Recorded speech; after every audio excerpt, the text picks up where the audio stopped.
I have something important to discuss with you. I'm here because I want to talk with you about your education and what's expected of all of you in this new school year. I've given a lot of speeches about education, and I've talked about responsibility a lot.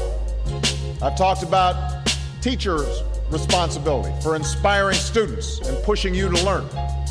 I've talked about your parents' responsibility for making sure you stay on track and you get your homework done and don't spend every waking hour in front of the TV or with the Xbox. I've talked a lot about your government's responsibility for setting high standards and supporting teachers and principals and turning around schools that aren't working, where students aren't getting the opportunities that they deserve. But at the end of the day, we can have the most dedicated teachers, the most supportive parents, the best schools in the world, and none of it will make a difference. None of it will matter unless all of you fulfill your responsibilities. Unless you show up to those schools, unless you pay attention to those teachers, unless you listen to your parents and grandparents and other adults and put in the hard work it takes to succeed. And that's what I want to focus on today. The responsibility each of you has for your education. I want to start with the responsibility you have to yourself. Every single one of you has something that you're good at. Every single one of you has something to offer. And you have a responsibility to yourself to discover what that is. That's the opportunity an education can provide. Maybe you could be a great writer, maybe even good enough to write a book or articles in a newspaper, but you might not know it until you write that English paper. Maybe you could be an innovator or an inventor, maybe even good enough to come up with the next iPhone or the new medicine or vaccine, but you might not know it until you do your project for your science class.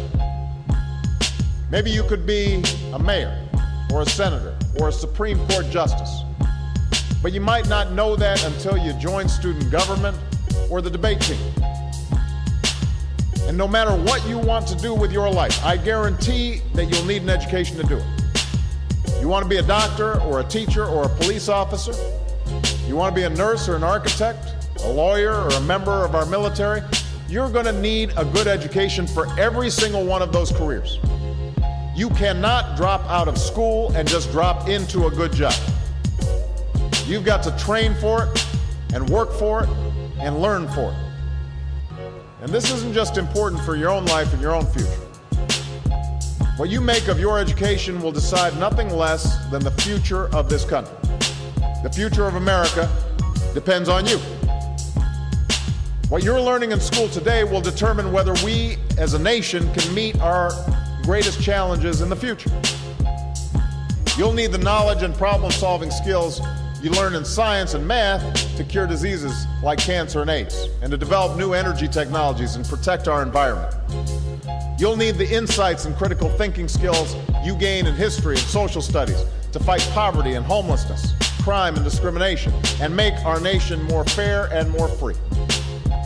You'll need the creativity and ingenuity you develop in all your classes to build new companies that will create new jobs and boost our economy. If you quit on school, you're not just quitting on yourself, you're quitting on your country. There is no excuse for not trying. Where you are right now doesn't have to determine where you'll end up. No one's written your destiny for you, because here in America, you write your own destiny. You make your own future.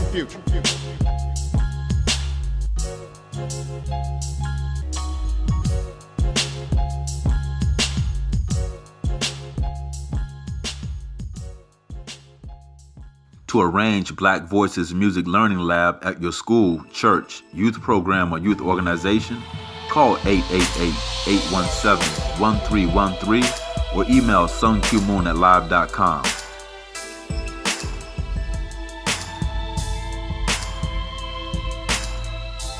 Visit www.changetochange.org to make donations and purchase copies of Black Voices music and t-shirts for your students.